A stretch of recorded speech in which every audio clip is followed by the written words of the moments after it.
Anyway, I think one of my biggest memories was I was president when we started the tractor elimination draw back in '91. It was quite an undertaking. It was another fundraiser for us, and we made a lot of good money at it. We sold $100 tickets, and it gave you the chance of winning a 75 horse tractor. Was the first year we done it, and we sold 1,407 tickets, if I remember right, the first year, and we thought we had the world by the tail. And in that ticket, you got a meal for two people, a barbecue at the arena is where we held it. And we had 2,800 people at that meal the first time. We just had people coming out to rug work. We had tents set up outside the arena and chairs and tables, and we decorated. Like, it took us a week to set this all up for it, eh? But it was... Well, back quite a number of years ago, we had a demolition derby, and we never ran one.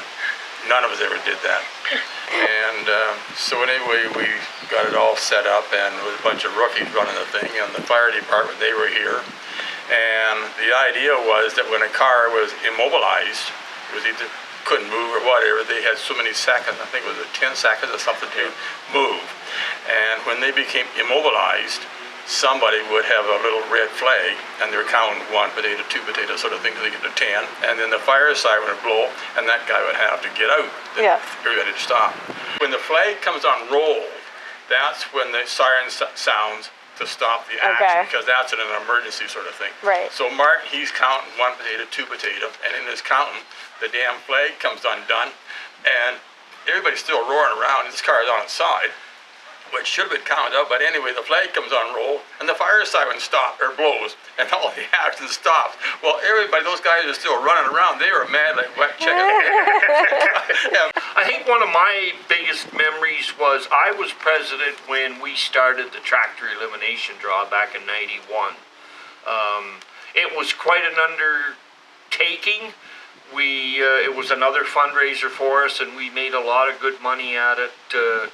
We sold $100 tickets, and it gave you the chance of winning a 75 horse tractor. Was the first year we done it. And we sold 1,407 tickets, if I remember right, the first year, and we thought we had the world by the tail. And in that ticket, you got a meal for two people, a barbecue at the arena is where we held it.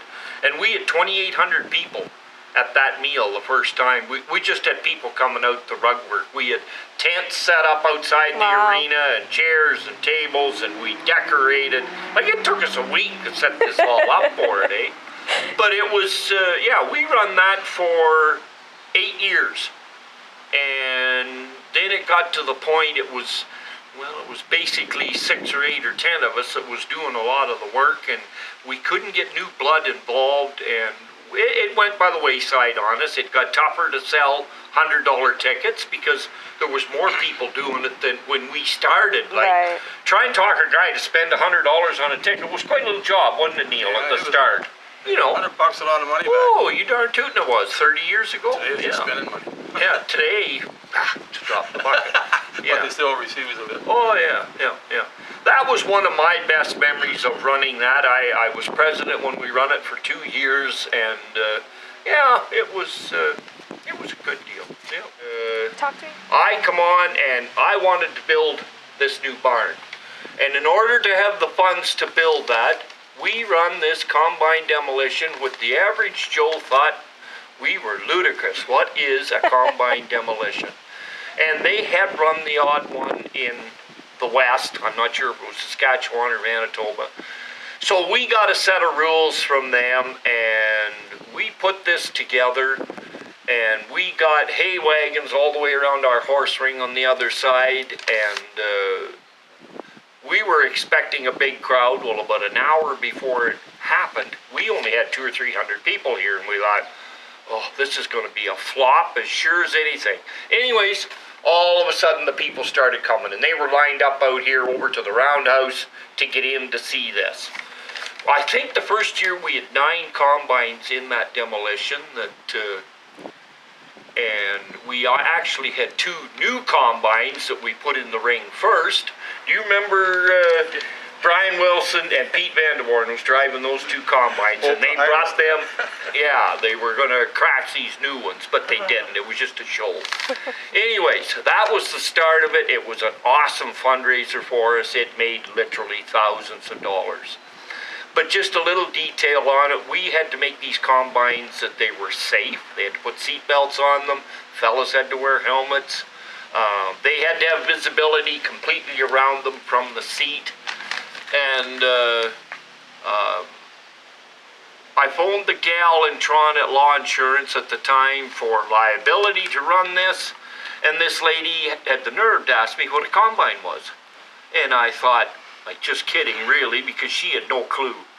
And I tried to explain to her, but I might as well have talked to the fence post. And anyways, I told her that these combines harvest your wheat that makes your bread. Well, yeah, anyways, she says, well, I think maybe if you give us $300 for the liability, we'll call it even. And I thought, I'm not going to argue with you. If that's what it is, that's what it is. We thought it'd be thousands for liability to run this, but it wasn't. We had 3 successful years at it. Yeah.